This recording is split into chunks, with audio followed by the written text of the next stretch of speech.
Let's continue our conversation with Glen Downs, the Chief of Staff for Congressman Walter B. Jones. Glen, it's good to have you here. And we don't want to get too nostalgic, but really, given the fact that you came with Walter at the time all of us were sworn into Congress in January of 1995, what was at work then that may not be at work now with this new greater Republican majority in the upcoming Congress? In my opinion, the clear difference is 20 years ago, the American people were much more hopeful about the prospects for positive change as a result of electing this new Republican majority. Today, people clearly, and polls are, when you dig down into them, really point this out, that people are much more despairing about the future. People that see a less bright future for their children than for themselves, all those kinds of questions. And people are much more cynical. The body politic is much more cynical about the ability and the willingness of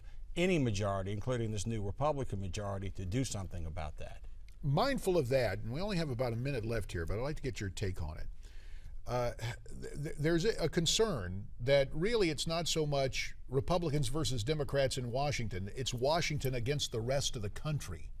Can Republicans get away from that and have a positive conservative agenda in the upcoming Congress? You just asked the $64,000 question, and I think the big concern I have is a lot of the people that are making the decisions, whether they be powerful staff people or very powerful elected Republican leaders, don't understand some of the forces that have propelled them back into the majority.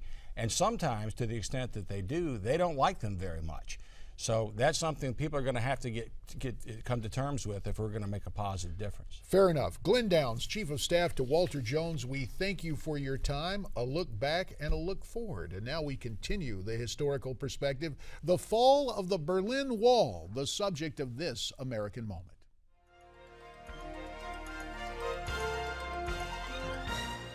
It was erected in the dead of night, and for 28 years separated East Germany from West Germany. The Berlin Wall quickly came to symbolize the stark difference between the free West and the communist East.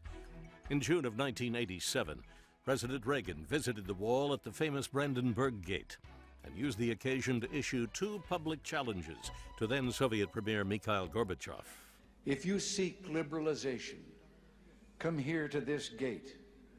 Mr. Gorbachev, open this gate. His second challenge was more blunt, and as it turned out, even more prophetic.